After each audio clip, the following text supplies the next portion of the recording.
ಆ ಮೂವರು ಕ್ರಿಮಿಗಳು ಖತರ್ನಾಕ್ ಕೆಲಸ ಮಾಡಿದ್ರು. ಮಹಿಳಾ ಅಧಿಕಾರಿಯನ್ನೇ ಟಾರ್ಗೆಟ್ ಮಾಡಿದ್ರು. ಆಕೆಯ ಮನೆಯಲ್ಲಿ ರಹಸ್ಯ ಕ್ಯಾಮೆರಾ ಇಟ್ಟು ಬ್ಲಾಕ್ ಮೇಲ್ ದಂಧೆಗೆ ಇಳಿದಿದ್ರು. ಇದೀಗ ಮಾನಗೇಡಿಗಳು ಲಾಕ್ ಆಗಿದ್ದಾರೆ.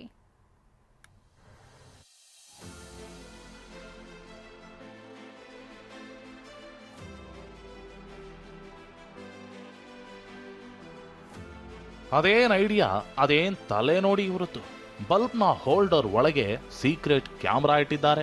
ಅದಕ್ಕೆ ಒಂದು ಮೆಮೊರಿ ಕಾರ್ಡ್ ಕೂಡ ಜೋಡಿಸಿದ್ದಾರೆ. ಮಹಿಳಾ ಅಧಿಕಾರಿಯ ಬೆಡ್ರೂಮ್ಗೆ ಈ ರೀತಿ ರಹಸ್ಯ ಕ್ಯಾಮೆರಾ ಅಳವಡಿಸಿದ್ದ ಕ್ರಿಮಿಗಳು ಇವರು.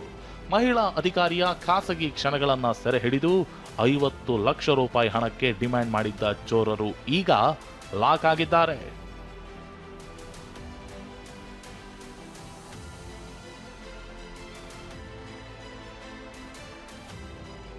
ಮನೆಯ ಬಲ್ಬ್ ಹೋಲ್ಡರ್ನಲ್ಲಿ ಇಟ್ಟಿದ್ರು ಸೀಕ್ರೆಟ್ ಕ್ಯಾಮೆರಾ.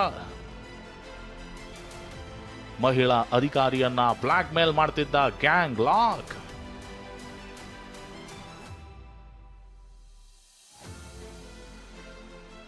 ಬೆಳಗಾವಿಯ ಮಾಳಮಾರುತಿ ಪೊಲೀಸರ ಕೈಗೆ ಸಿಕ್ಕಿರುವ ಈ ಮಾನಗೇಡಿಗಳ ಹೆಸರು ಸಮೀರ್ ನಿಸಾರ್ ಶೇಖ್, ಅಬ್ದುಲ್ ರಶೀದ್ ಮಂಕಂದಾರ್ ಹಾಗೂ ಮೊಹಮ್ಮದ್ ದಿಲ್ವಾರ್ ಬಾಳೆಕುಂದ್ರಿ. ಗೋಕಾಕ್ ಮೂಲದ ಈ ಮೂವರು ಬೆಳಗಾವಿ ಮೂಲದ ಮಹಿಳಾ ಅಧಿಕಾರಿಗೆ ಕೆಡ್ಡಾ ತೋಡಿದ್ರು. ಮಹಿಳೆ ಮನೆಯ ಬೆಡ್ರೂಮ್ನ ವಿದ್ಯುತ್ ಬಲ್ಬ್ ಹೋಲ್ಡರ್ನಲ್ಲಿ ರಹಸ್ಯ ಕ್ಯಾಮೆರಾ ಅಳವಡಿಸಿದ್ರು. ಮಹಿಳೆ ತನ್ನ ಪ್ರಿಯಕರನ ಜೊತೆಗಿದ್ದ ಖಾಸಗಿ ಕ್ಷಣಗಳನ್ನ ಕ್ರಿಮಿಗಳು ಸೆರೆ ಹಿಡಿದಿದ್ರು. ಆ ವಿಡಿಯೋ ಇಟ್ಕೊಂಡು 50 ಲಕ್ಷ ರೂಪಾಯಿ ಹಣಕ್ಕೆ ಮಹಿಳೆ ಬಳಿ ಬೇಡಿಕೆ ಇಟ್ಟಿದ್ರು. ದುಡ್ಡು ಕೊಡದಿದ್ರೆ ಸೋಷಿಯಲ್ ಮೀಡಿಯಾ ಹಾಗೂ ನ್ಯೂಸ್ ಚಾನೆಲ್ಗಳಿಗೆ ವಿಡಿಯೋ ಕೊಡ್ತೀವಿ ಅಂತ ಬೆದರಿಸ್ತಿದ್ರು. ಇವರ ಕಾಟ ತಾಳದೆ ಅಧಿಕಾರಿ ಪೊಲೀಸರಿಗೆ ದೂರು ಕೊಟ್ಟಿದ್ದಾರೆ. ಇದೀಗ ಮೂವರು ಲಾಕ್ ಆಗಿದ್ದಾರೆ.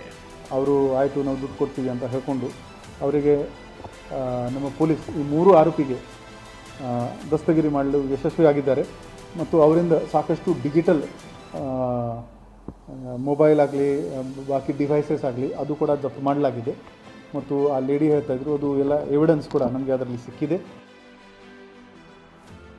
ಒಂಟಿಯಾಗಿದ್ದ ಮಹಿಳಾ ಅಧಿಕಾರಿ ಬೇರೆ ಪುರುಷನೊಂದಿಗೆ ಸಂಬಂಧ ಹೊಂದಿರೋದನ್ನೇ ಇವರು ಬಂಡವಾಳ ಮಾಡಿಕೊಂಡಿದ್ರು. ಕೆಲಸಕ್ಕೆ ಹೋಗುವ ಮೊದಲು ಮನೆಯ ಕೀಯನ್ನ ಕಿಟಕಿ ಬಳಿ ಇಟ್ಟು ಮಹಿಳೆ ಹೋಗ್ತಿದ್ರು. ಮನೆ ಕೆಲಸದವನಿಗೆ ಹಣ ಕೊಟ್ಟು ಆತನಿಂದ ಈ ಮಾಹಿತಿ ಪಡೆದಿದ್ರು. ನಂತರ ಮನೆಯ ರೂಮ್, ಹಾಲ್, ಬೆಡ್ರೂಮ್ನಲ್ಲೆಲ್ಲ ರಹಸ್ಯ ಕ್ಯಾಮೆರಾ ಅಳವಡಿಸಿ ವಿಡಿಯೋ ಸಂಗ್ರಹಿಸಿದ್ರು. ಖಾಸಗಿ ವಿಡಿಯೋ ಇಟ್ಕೊಂಡು 50 ಲಕ್ಷಕ್ಕೆ ಡಿಮ್ಯಾಂಡ್ ಮಾಡಿದ್ದ ಮೂವರು ಈಗ ಲಾಕ್ ಆಗಿದ್ದಾರೆ. ಪೆನ್ ಡ್ರೈವ್, ಮೆಮೊರಿ ಕಾರ್ಡ್ಗಳನ್ನ ವಶಕ್ಕೆ ಪಡೆಯಲಾಗಿದೆ. ತಲೆಮರೆಸಿಕೊಂಡಿರುವ ಮನೆ ಕೆಲಸಗಾರನಿಗಾಗಿ ಪೊಲೀಸರು ಶೋಧ ನಡೆಸುತ್ತಿದ್ದಾರೆ. ಸಹದೇವ್ ಮಾನೆ, ಟಿವಿ9 ಬೆಳಗಾವಿ.